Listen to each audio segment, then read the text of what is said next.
Hi friends, welcome back to Around the House with Jessica. Today we're in my tiny little kitchen and I'm about to show you one of my favorite treats to make for my husband.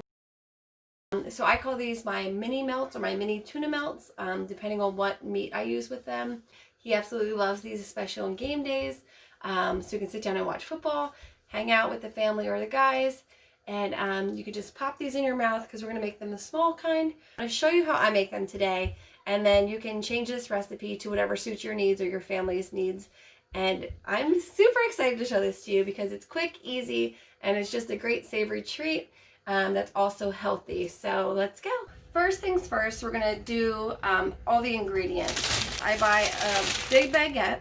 I always make sure that it's not very hard. You kind of want one that's a little soft because once you bake it, it actually gets crispy and it's delicious. Next, I get a whole bunch of the Roma tomatoes. These are my favorite for these because I just slice them and then they fit right on top of each one of the little tuna melts.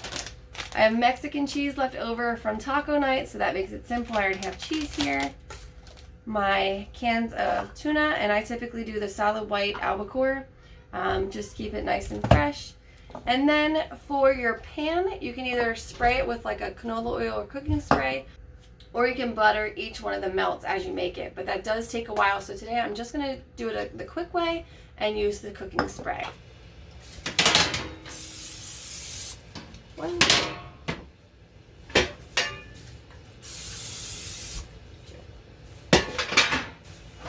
Starting with the baguette, I'm going to cut the ends off. This part we don't need, so I just throw them away. Then I slice the entire baguette into 1/4-inch sections all the way down. Here is a better viewpoint so you can see how thick I slice each piece.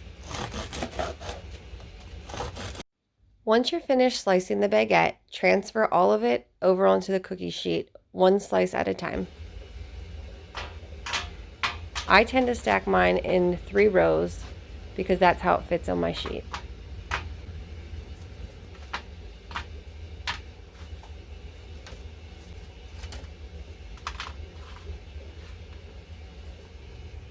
Once you fill the first cookie sheet, start on the second one.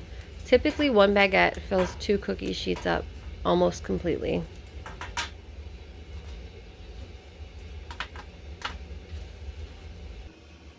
After I have all the cutting done, I preheat my oven to 350 degrees. I like to add mayonnaise to my tuna for flavoring. You can add whatever you like to yours.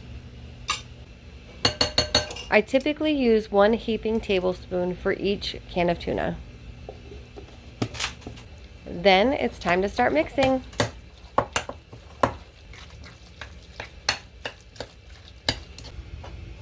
Then I wash my tomatoes. I try to keep all my tomatoes sliced about the same size. Unfortunately, my knives are dull, so I didn't do a great job. All the tomatoes are sliced, and now it's time to start adding the toppings. Here we go with the tuna first.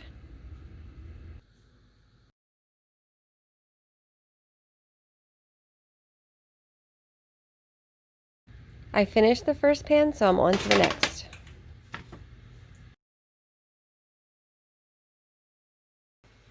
I was a little short with the tuna and didn't have enough to complete all the baguettes.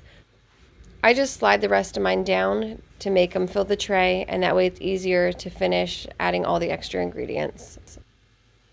Only 2 ingredients left. First, I'm going to add the tomatoes, and like I said, I slice them this way so they're super easy to put on.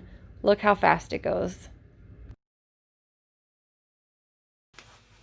Last step is the cheese. You can add a different variety of cheeses or even cheese slices to these.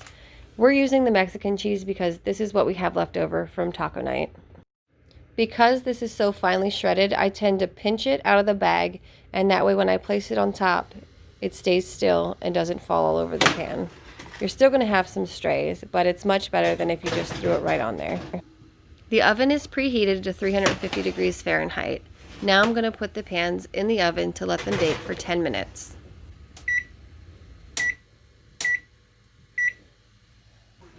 The timer just went off, so I'm excited to see how these look.